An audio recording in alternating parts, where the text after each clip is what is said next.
En 1991, 8 personas se encerraron voluntariamente dentro de una cúpula de cristal en pleno desierto. La puerta se selló por completo. Nadie podía salir, y nada de aire podía entrar. 2 años después, algo invisible estaba matándolos lentamente, y ni los científicos que diseñaron el experimento entendían qué era. No fue una película de ciencia ficción. Pasó de verdad, en el desierto de Arizona, y el gobierno de Estados Unidos lo siguió de cerca. Hoy vas a descubrir cómo un experimento diseñado para preparar a la humanidad para vivir en Marte casi termina en tragedia, por un motivo que tardó meses en descubrirse. Y hay un dato final de esta historia que probablemente no te esperas, y que conecta este experimento científico con la política de Estados Unidos décadas después. Corría 1991. La carrera espacial ya no era una competencia entre 2 países, ahora la pregunta era si los humanos podíamos, algún día, vivir de forma permanente fuera de la Tierra. Para eso hacía falta resolver un problema mucho más difícil de lo que parece: cómo mantenís vivas a varias personas durante años, sin poder mandarles comida, agua ni aire nuevo desde afuera. Un grupo de científicos y empresarios, financiado por el multimillonario texano Al Bess, decidió construir la respuesta en pleno desierto de Arizona, cerca del pueblo de Oracle. La llamaron Biosfera 2. El nombre no era casualidad, la Biosfera 1, según ellos, era la Tierra misma. Esta iba a ser la segunda, hecha por manos humanas. El resultado fue una estructura gigantesca de cristal y acero, sellada por completo del exterior, con más de 1,5 hectáreas de superficie interior. Adentro no había un solo ambiente, sino 5 ecosistemas distintos construidos desde cero: una selva tropical húmeda, un océano en miniatura con arrecife de coral, un pantano de manglares, una sabana africana y hasta un desierto propio. Además de una zona agrícola para cultivar alimento, y una vivienda con laboratorios para las personas que iban a vivir ahí adentro. El pequeño océano interior ni siquiera era estático, tenía una máquina que generaba olas artificiales, para que el arrecife de coral recibiera el mismo movimiento de agua que recibiría en un mar de verdad. Para elegir a los 8 biosferanos, los organizadores pasaron años evaluando candidatos. No bastaba con ser biólogo o ingeniero. Tenían que poder convivir, sin escapatoria posible, durante 2 años seguidos. El 26 de septiembre de 1991, 8 personas, 4 hombres y 4 mujeres, a quienes llamaron biosferanos, entraron y la estructura se cerró detrás de ellos. Ni una molécula de aire iba a cruzar esa puerta durante los siguientes 2 años. La regla era absoluta: 0 intercambio de materia con el exterior. Solo entraba luz solar. Todo lo demás, el aire que respiraban, el agua que tomaban, la comida que comían, tenía que producirse y reciclarse ahí adentro, para siempre. ¿Te imaginas depender por completo de las plantas que vos mismo cultivaste para poder seguir respirando? Eso es exactamente lo que estas 8 personas estaban a punto de descubrir. Los primeros meses fueron, en apariencia, un éxito. Las plantas crecían, los cultivos daban alimento, el pequeño océano interior mantenía vivo su arrecife de coral. Pero la comida nunca alcanzaba del todo. Los biosferanos empezaron a perder peso, algunos más de 10 kilos en el primer año, y pasaban buena parte del día pensando en la próxima comida. Y entonces empezó el verdadero problema, uno que nadie había previsto: el oxígeno del aire, poco a poco, empezaba a desaparecer. Al aire libre, el oxígeno que respiramos es aproximadamente el 21% de la atmósfera. 16 meses después de sellarse la cúpula, había caído a 14,5%. Ese nivel es comparable al aire que respirarías a más de 4.000 metros de altura, como en la cima de una montaña grande. Pero ellos no estaban en una montaña, estaban al nivel del mar, en pleno desierto de Arizona.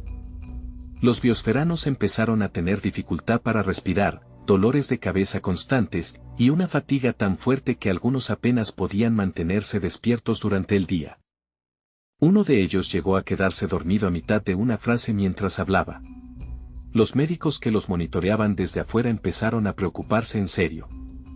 ¿Vos qué crees que le estaba pasando al oxígeno? Los científicos de afuera tenían la misma pregunta, y durante meses no lograron encontrar una respuesta. La primera sospecha fue que las plantas no estaban produciendo suficiente oxígeno nuevo para reemplazar el que se consumía. Pero los números no cerraban, faltaba muchísimo más oxígeno del que cualquier planta podía explicar.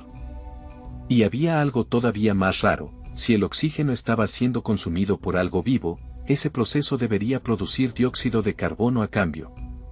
Pero el nivel de dióxido de carbono en el aire no subía tanto como deberían. El oxígeno desaparecía, y el gas que debería haber ocupado su lugar, tampoco estaba. Era como si el aire mismo se estuviera esfumando sin dejar rastro. La tensión creció tanto adentro como afuera. Los 8 biosferanos, encerrados juntos, agotados y hambrientos, terminaron divididos en 2 grupos que apenas se hablaban entre sí durante meses. Compartían el mismo aire cada vez más pobre en oxígeno, la misma comida escasa, y ya casi ni las mismas palabras. Y aún así, seguían con su rutina diaria: ordeñar cabras, cosechar batatas y arroz, revisar los sensores del laboratorio, turnándose las tareas como si fueran una pequeña sociedad completa encerrada en un frasco de vidrio. En enero de 1993, con varios biosferanos mostrando síntomas cada vez más serios, los administradores tomaron una decisión que rompía la regla más sagrada del experimento: inyectaron oxígeno desde afuera. El cierre total, la promesa de que nada cruzaría esa puerta durante 2 años, ya se había roto. Y lo mantuvieron en secreto durante un tiempo antes de que se hiciera público. Recién entonces, investigando a fondo por qué la inyección de oxígeno no aparecía reflejada del todo en los niveles de dióxido de carbono, un grupo de científicos externos, entre ellos el geoquímico Wallace Brocker, encontró la pieza que faltaba. El suelo fértil que habían usado para los cultivos tenía tanta materia orgánica, que millones de microorganismos estaban consumiendo oxígeno a un ritmo mucho mayor al calculado, para descomponerla. Eso solo explicaba una parte. El resto del misterio estaba escondido en un lugar que nadie había sospechado: el propio cemento de la estructura.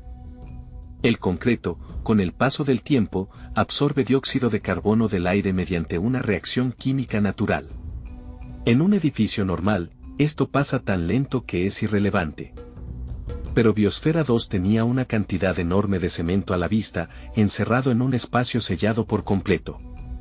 Ese concreto se estaba tragando el dióxido de carbono casi tan rápido como los microorganismos del suelo lo producían. El oxígeno no se había fugado por ningún agujero secreto. Se lo estaban comiendo el suelo y las propias paredes del edificio, en un ciclo que nadie había calculado antes de sellar la puerta. Resolver ese misterio les tomó casi un año completo de investigación externa, mientras adentro, las 8 personas seguían viviendo con un aire cada vez más difícil de respirar. ¿Habías escuchado antes esta historia? La mayoría de la gente conoce la carrera espacial, pero casi nadie conoce este experimento que ocurrió en pleno desierto, a pocas horas de Phoenix. La misión terminó el 26 de septiembre de 1993, exactamente 2 años después de haber empezado. Los 8 biosferanos salieron con vida, más delgados, agotados, pero vivos. Afuera los esperaba una multitud de periodistas. Para el público, ya no eran científicos, eran, ante todo, la gente que había sobrevivido 2 años encerrada en una burbuja de cristal. En 1994 se lanzó una segunda misión, con una nueva tripulación. Pero esta vez el problema no fue el aire, fue el dinero y el poder. Y acá viene el giro que quizás no esperabas: en medio de una disputa legal y financiera entre los fundadores del proyecto, entró un administrador enviado para poner orden en las finanzas de Space Biosphere Ventures. Ese administrador se llamaba Steve Bannon. Todavía faltaban más de 20 años para que se convirtiera en una de las figuras más influyentes de la política estadounidense. En 1994, en medio de esa crisis de gestión, un juez ordenó literalmente tomar el control físico de las instalaciones. Alguaciles federales entraron a Biosfera 2 para hacer cumplir la orden judicial. La segunda misión, pensada para durar 10 meses, se cortó por la mitad en medio de ese caos legal y administrativo. Con el tiempo, muchos medios terminaron tratando todo el proyecto como una rareza, casi un espectáculo, más que como ciencia seria. Hasta inspiró una comedia de Hollywood sobre un experimento parecido que sale mal. pero detrás del escándalo y las burlas, Biosfera 2 había generado, sin quererlo, uno de los estudios más completos de la historia sobre cómo se comportan los ecosistemas cerrados de verdad. En 1995, la Universidad de Columbia tomó la administración científica del sitio y lo convirtió en un centro serio de investigación sobre cambio climático. Desde 2011, la Universidad de Arizona es dueña y sigue usando la estructura hasta el día de hoy, para estudiar de verdad cómo reacciona la vida vegetal frente al calentamiento global. El error que casi los mata, no haber calculado cuánto oxígeno se tragaría el propio cemento del edificio, terminó siendo una de las lecciones científicas más valiosas de todo el experimento.